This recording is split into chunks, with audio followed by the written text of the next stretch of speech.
Hello everyone, ये है जीत series का लेक्चर नंबर 3 है ना। इसमें हम डिस्कस करने वाले हैं इलेक्ट्रोस्टैटिक्स का क्वेश्चन नंबर 3। क्लियर है?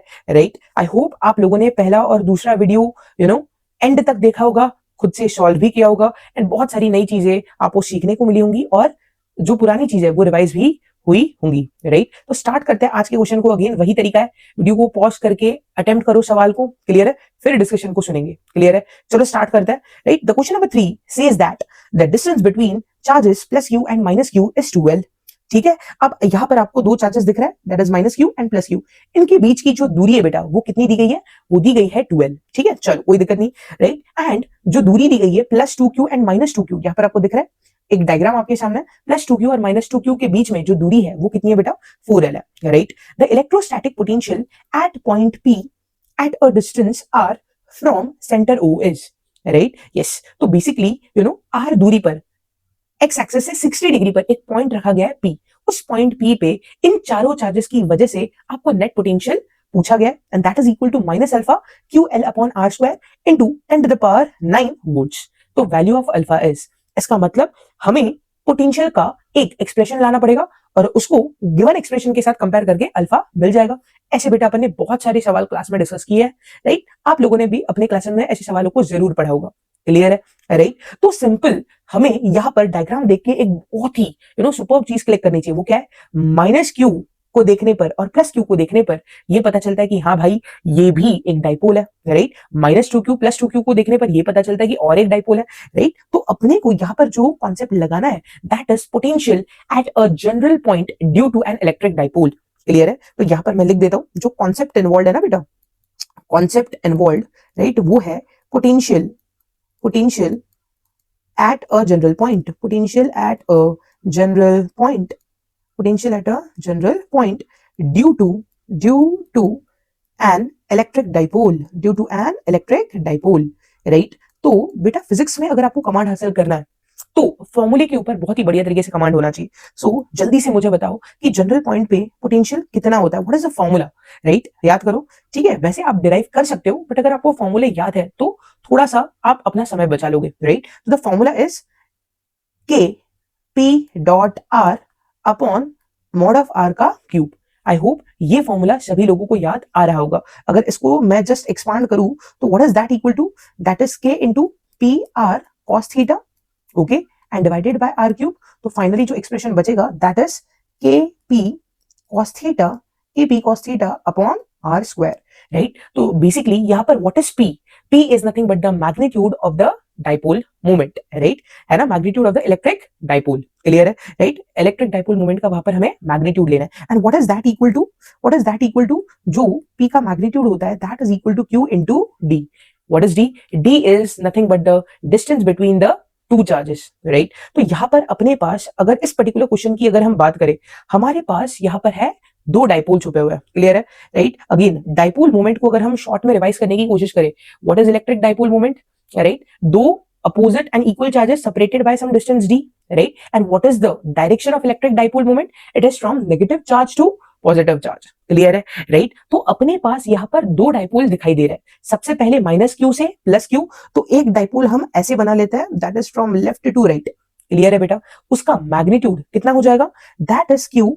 राइट। एंड इनके बीच की दूरी कितनी थी जो सवाल में बोला था उन लोगों ने? That is 2l। I hope this particular thing is clear. दूसरा डाइपोल जो है बेटा आपको दिख रहा होगा that is in the opposite direction. Clear है? तो ये जो आने वाला है वो होगा राइट से लेफ्ट एंड उसका जो मैग्नीट्यूड है what is that? It is 2q into 4l। है ना, क्वेश्चन में गिवन था ये सब डेटा कि उन दोनों के बीच जो दूरी है दैट इज 4l। क्लियर है? राइट। तो एक डाइपोल राइट की तरफ है, एक डाइपोल लेफ्ट की तरफ है। मैग्नीट्यूड किसका ज्यादा है? मैग्नीट्यूड नीचे वाले का ज्यादा है, दैट इज 8ql। राइट। ऊपर वाले का 2ql। तो काट पीट के, है ना, जो नेट डाइपोल बचेगा ठीक है, net dipole moment, okay, net dipole moment जो बचेगा दैट इज नथिंग बट कितना आ जाएगा बेटा? 8 लेफ्ट की तरफ और 2 राइट की तरफ। तो निकल के जो आएगा that is 6ql and the direction would be towards the left hand side. I hope ये चीज सभी लोगों को क्लियर है। तो फाइनली अगर हम स्क्रीन को थोड़ा सा ऊपर करके अपना डायग्राम बनाए, ओके, तो अपना नेट डाइपोल मोमेंट लेफ्ट की तरफ है तो उसको बना लेते हैं कुछ इस तरीके से। क्लियर है? तो ये आपका डाइपोल मोमेंट है बेटा, that is P is equal to 6ql clear है, राइट। एंड जो पॉइंट है वो कुछ इस तरीके से r दूरी पर है, ठीक है। तो ये है आपका पोजीशन वेक्टर, ये जो एंगल है वो दिया गया है 60 डिग्री एंड इस P पॉइंट पे अपने को पोटेंशियल पूछा गया है, ठीक है। अब वहां पर जो फॉर्मूला अपन ने पढ़ा था, what is that, V is equal to KP cos theta divided by r square. Clear है। ये थीटा क्या है बेटा, theta is the angle between P vector and R vector, ये भी बहुत इंपॉर्टेंट है। अब बहुत सारे लोग ये गलती करेंगे कि 60 डिग्री को लेके सॉल्व कर देंगे, तो बेटा आपका क्वेश्चन गलत हो जाएगा। क्लियर है, थीटा क्या है इसकी भी क्लैरिटी होनी चाहिए। Theta is the angle between electric dipole moment and position vector, right. तो एक्चुअल जो एंगल लेना है वो कितना लेना पड़ेगा बेटा, that is 120 degree, that is 120 degree. Clear है, राइट। एंड यहां पर अगर हम वैल्यू ऐड करके, है ना, वैल्यू ऐड करके सॉल्व करने की कोशिश करें तो देखते हैं कि क्या आंसर आता है। सो बेसिकली v की जो वैल्यू आ जाएगी दैट इज k इंटू, है ना, k इंटू डाइपोल मोमेंट का मैग्नीट्यूड कितना था 6ql। ओके, तो यहां पर हम ऐड कर लेते हैं 6ql को। क्लियर है, right, into cos of angle कितना आ जाएगा बेटा, कॉस ऑफ एंगल जो आएगा that is 120 degree and divided by r square. ठीक है, तो r स्क्वायर को हम एज इट इज यहां पर लिख लेते हैं, राइट। k की वैल्यू कितनी होगी, k की वैल्यू होगी 9 इंटू 10 टू द पावर 9, ठीक है, इंटू 6ql, राइट।